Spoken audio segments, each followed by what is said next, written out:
Hey, welcome back. It's nice to see you here again. Okay, the first story is called Car Keys. One night, a father and his daughter were driving down a deserted country road. They were returning home after spending the entire day visiting the girl's mother in hospital. Listening to the sound of the rain drumming on the car roof, the girl began to doze off. Suddenly, there was a loud bang. The father struggled with the steering wheel, but the car skidded off the wet road and slammed into a stone wall. After checking that his daughter was uninjured, the man got out of the car to survey the damage. Both of the front tires had large punctures, and the right fender was crumpled against the wall. The rest of the car had survived unscathed. "We must have driven over something on the road," he explained to his daughter. "Whatever it was, it blew out both of the tires." "You can fix it, right?" asked his daughter, somewhat shaken by the accident. "No," replied her father, shaking his head. "I've only got one spare in the boot. I'll have to walk back into town and find somebody to tow the car," he said. "It isn't that far from here. You wait in the car while I'm gone." "Okay," she said reluctantly. "But please don't take too long." The man could see in his daughter's eyes that she was frightened. "Sit tight," replied her father as he slammed the car door. "I'll be back as soon as possible." His daughter watched him in the rear-view mirror as he trudged off down the road in the pouring rain and disappeared into the night. More than an hour passed, and her father still had not returned. The girl began to wonder what was taking him so long. She was very worried because he should have been back by now. Just then, she glanced in the rear-view mirror and saw a figure in the distance walking towards the car. At first, she thought it was her father, but when she turned around to take a closer look, she realized that it was a strange man. He was dressed in overalls and had a big, bushy beard. He was carrying something large in his left hand, swinging it back and forth. Something about him made her very nervous. As he approached, she stared out the back window and squinted her eyes. In the dim light, she could just make out what he was clutching in his right hand. It was a big, sharp butcher's knife. Thinking quickly, the terrified girl locked both doors in the front of the car, then jumped into the back seat and locked the rear doors.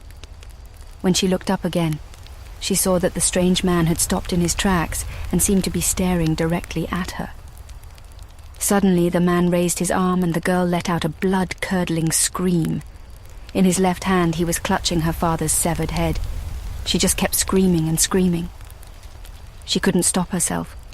Her heart was pounding and she struggled to breathe. The grotesque expression on her father's face was horrifying to behold. His mouth was hanging open, and his eyes were rolled back in his head. When the man reached the car, he shoved his face right up against the window and glowered at her with his crazed, bloodshot eyes. His hair was wild and matted with dirt. His face was covered in deep scars. For a moment he just stood there, in the driving rain, grinning at her like a madman. Then he reached into his pocket, took something out and slowly lifted his left hand. He was holding her father's car keys.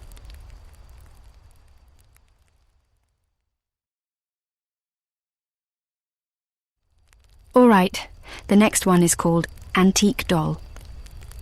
On the morning of her birthday, Lucy's mother woke her up and told her a package had arrived in the mail and it was addressed to her. The girl hurriedly unwrapped the gift and was horrified at what she found inside. It was the most disgusting old doll she had ever seen. It was completely bald and its skin was cracked and caked in dirt. The worst thing of all was its teeth. They were long, pointy, sharp and beastly. They looked like an animal's fangs. With a shiver, she took the doll and threw it in a corner. Her mother scolded her, telling her that someone had gone to a lot of trouble to send her this antique doll. Her mother told her she had better appreciate it. Lucy tried to protest, but her mother would not listen. She forced the young girl to keep the doll. So, to put her mind at rest, Lucy stuffed the antique doll into the little cupboard under the stairs, behind a pile of shoes where she wouldn't have to look at the ugly, evil little thing. It was not until a few nights later, when Lucy was lying in bed, that she heard a noise, a shuffling sound, which went on for about 5 minutes. Then a brief dragging noise, and finally a scuttling like light footsteps walking very fast. By now Lucy was shaking in her bed with fear, unable to move. Then she thought she heard a faint, raspy voice whispering quietly from downstairs. Lucy always slept with the door open and the landing light on, as she was a little scared of the dark. She heard the voice say, "Lucy, I'm on the first step," and then loud scrabbling again, as whatever was speaking apparently turned tail and returned to its place of hiding. Lucy was so scared that she didn't sleep a wink that night, but laid in fear until the break of dawn, when her mother got her up for school. Lucy tried to explain to her mother what had happened the night before, but was so tired that when her mother passed it off as just a dream, she began to believe it might be the case. Of course it wasn't. Lucy begged her parents to let her throw the antique doll in the garbage, but they insisted that it was a present and she had to keep it. So Lucy reluctantly went back to bed, telling herself that it had only been a dream. She checked the cupboard under the stairs, but the doll was exactly where Lucy had left her. That night, Lucy fought sleep, but she eventually drifted off even though she had fought sleep. Presently, the deep, disembodied voice woke Lucy again. She wondered if she could only hear it in her head. "Lucy, I'm on the 4th step," it said. Then came to scuffling noise, and the voice didn't reoccur that night. Lucy was crying by now, and again she didn't sleep that night. At school, Lucy told her friends about the doll, and of course, they laughed at her. Lucy could only think that if the doll was climbing 4 steps at a time, then there was only one more night to go. That night, Lucy decided to shut her bedroom door. When her mother turned her light out, she asked why Lucy was no longer scared of the dark. Lucy replied that she was, and could she leave her light on instead of the hall light. But her mother pointed out that her bedroom light was so bright it would keep her awake, and said no. Therefore Lucy agreed to just sleep without a light. She opened the bedroom curtains instead to light the room a little anyway. Just as she began to doze, she heard the noise. And then the voice came, very clear this time. "Lucy, I'm on the top step."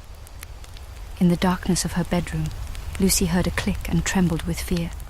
She wasn't sure, but she thought she could see her bedroom door opening very, very slowly. The next morning, Lucy's parents found her body at the bottom of the stairs. They guessed that she had been on her way to the toilet during the night and in the darkness, had slipped and fallen down the stairs, breaking her neck.